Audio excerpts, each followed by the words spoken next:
হঠাৎ যদি মিষ্টি খেতে ইচ্ছে করে তাহলে ঝটপট এই মিষ্টিটা বাড়িতে বানিয়ে নিন। এই মিষ্টিটা যে কেউ পারবে করতে, বানানো বিশেষ কোনো কঠিন নয়, আর খেতে কিন্তু অসাধারণ লাগবে, অন্যরকম মিষ্টি। বাড়িতে যদি সিমই থাকে, সাধারণত সবার বাড়িতে মোটামুটি একটু একটু সিমই প্রিজার্ভ করা থাকে, তাই যদি সিমই থাকে তাহলে সিমই দিয়ে এই মিষ্টিটা বানিয়ে নিন। আর যদি না থাকে তাহলে ঝটপট কিনে নিয়ে আসুন সিমই, নিয়ে এসে এই মিষ্টিটা বানিয়ে নিন। দারুণ ভালো লাগবে খেতে, একটু অন্যরকম লাগবে। আমি আজকে ক্যারামেলাইজ সিমই দিয়ে মিষ্টি করছি, তাহলে দেখিনি রেসিপিটা কীরকম। বাই দ্য ওয়ে, আমি তন্দ্রা লিটল ওভেনে আপনাদের সকলকে স্বাগত। এখানে আমি 1 কাপ সিমই নিয়ে নিয়েছি। সিমইটা আমি একটু হাত দিয়ে ক্রাশ করে নিয়েছি, ভেঙে নিয়েছি, ভেঙে একটু গুঁড়ো করে দিয়েছি যাতে আমার কাজটা করতে সুবিধা হয়। এবার কড়াতে 1 টেবিল স্পুনের মতন ঘি দিলাম। ঘিটা একটু গলবে বাড়বে, আর ঘিটা দিয়ে আমি সিমইটাও দিয়ে দিলাম। সিমইটা দিয়ে একটু ভালো করে ভেজে নিচ্ছি। আমি হালকা আঁচে ভাজবো, খুব বেশি কিন্তু তাপটা চড়া করব না। আমি 7 থেকে 8 মিনিট মতন ধীরে ধীরে ভেজে নেব। এরকম ধীরে ধীরে আস্তে আস্তে ভেজে নেব। এটা একটা খুব সুন্দর মিষ্টি, খেতে দারুণ লাগে। অবশ্যই একবার চেষ্টা করবেন বানিয়ে খেতে। আপনারা কে কোথা থেকে আমার এই রেসিপিটা দেখছেন প্লিজ একটু কমেন্ট বক্সে কমেন্ট করবেন, তাহলে আমার খুব ভালো লাগবে।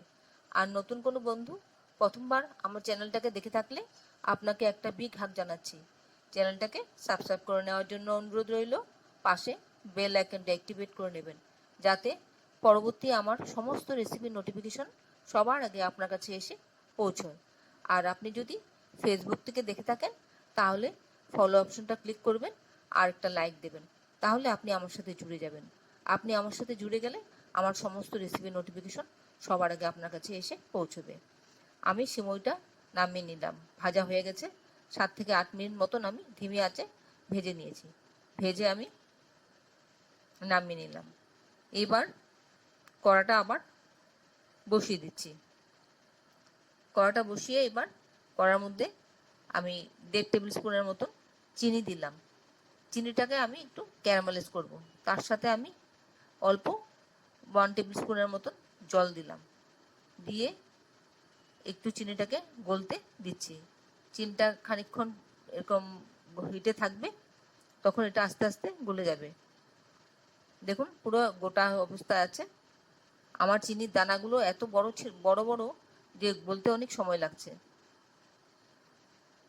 এবার ধীরে ধীরে আস্তে আস্তে ক্যারামেলাইজ হয়ে যাবে। দেখুন ক্যারামেলাইজ সুন্দর হয়েছে, ক্যারামেলাইজ রঙটা। খুব বেশি কিন্তু এর থেকে বেশি ইয়ে করবেন না, জাল দেবেন না, তাহলে তেতো হয়ে যাবে। এবার এর মধ্যে আমি ভাজা সিমইটা দিয়ে দেব। সিমইটা দিয়ে খুব ভালো করে মিশিয়ে নেব। সবটা দিয়ে দিলাম, খুব ভালো করে মিশিয়ে নেব।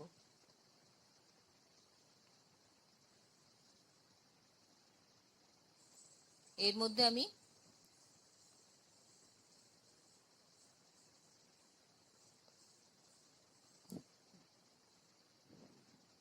একটু নাড়াচাড়া করার পর তারপর যখন দেখো শক্ত শক্ত হয়ে যাচ্ছে তখন একটু দুধ দিয়ে দেব, এই অল্পখানি 1 টেবিল স্পুনের মতন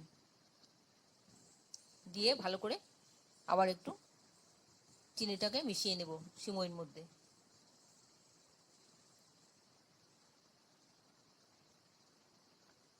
এভাবে অল্প অল্প করে দুধ দিয়ে চিনিটাকে পুরো ভালো করে মিশিয়ে নিতে হবে।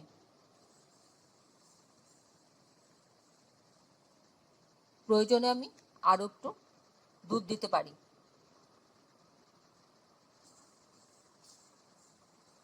কারণ দুধটা দেওয়ার সঙ্গে সঙ্গে ও সিমই টেনে নিচ্ছে। যদি মনে করি যে খুব ভালো করে মেশানো হয়নি চিনিটা, তাহলে আরেকটু এরকম আরও 1 টেবিল স্পুন মতো দুধ দেব। না, আমার এটা হয়ে গেছে মোটামুটি, আর লাগবে না দুধ। এবার আমি নামিয়ে নিলাম। নামিয়ে ভালো করে ছড়িয়ে ছড়িয়ে দিচ্ছি যাতে একটু ঠান্ডা হয়ে যায়। একটু ধরার মতন করে হলে তখন আমি মিষ্টিটা তৈরি করতে পারবো।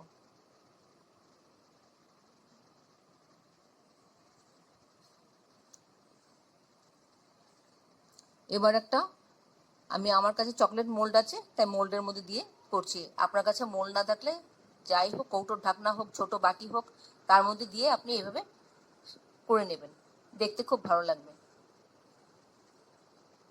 আমি এর মধ্যে একটু ঘি লাগিয়ে নিয়েছি, নিয়ে একটা করে আমি কাজু বাদামের হাফ কাজু পিস একটা করে দিয়ে দিচ্ছি, যাতে এই জিনিসটা ছাঁচে দিলে পরে দেখতে সুন্দর লাগে। তারপর অল্প অল্প করে নেব, নিয়ে এই ছাঁচটা পুরো ভর্তি করে দেব, চেপে চেপে ভর্তি করে দেব। তাহলে যখন ডিমোল্ড করব তখন কাজুটা উপর থেকে ভেসে উঠবে, দেখতে ভালো লাগবে।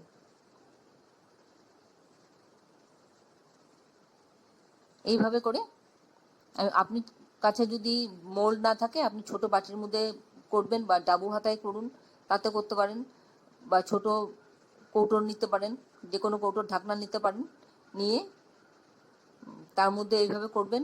কিশমিশ দিয়ে করতে পারেন, না হলে এমনি করে বার করে দিলেন, তার উপরে একটু ক্ষীর করে উপর থেকে দিয়ে দিলে বেশ দেখতে সুন্দর লাগবে। ব্রাউন কালারের উপরে সাদা সাদা ক্ষীরটা খুব সুন্দর লাগবে। এভাবে আপনারা করে খেতে পারেন বা কাউকে দিতেও পারেন, খুব সুন্দর। সামনে পুজো আসছে, দশমীতে করে দারুণ লাগবে খাবারটা। আর এত ক্রিস্পি হয় না জিনিসটা, ক্যারামেলাইজ বলে, খুব সুন্দর লাগে। একটা নতুন ধরনের মিষ্টি, খেতে খুব ভালো লাগবে সবারই।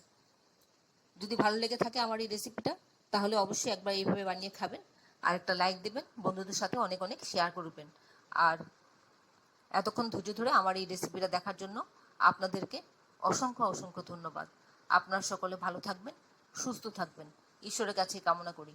আর এই ধরনের নতুন নতুন রেসিপি দেখতে আমার চ্যানেলটাকে সাবস্ক্রাইব করে নেবেন, পাশে বেল আইকনটা অ্যাক্টিভেট করে নেবেন, যাতে পরবর্তী আমার সমস্ত রেসিপির নোটিফিকেশন সবার আগে আপনার কাছে এসে পৌঁছায়। যারা এখনো পর্যন্ত সাবস্ক্রাইব করেননি, ঝটপট সাবস্ক্রাইব করে নিন। আপনাদেরকে আমাদের মাঝে দেখতে পেলে আমাদের খুব ভালো লাগবে। দেখুন কত সুন্দর লাগছে। তাহলে ভিডিওটা আজকে এখানে শেষ করছি। আবার দেখা হবে আপনাদের সাথে পরবর্তী অন্য কোনো এক রেসিপিতে। ভালো থাকবেন সবাই, নিজের খেয়াল রাখবেন, পরিবারের খেয়াল রাখবেন। নমস্কার।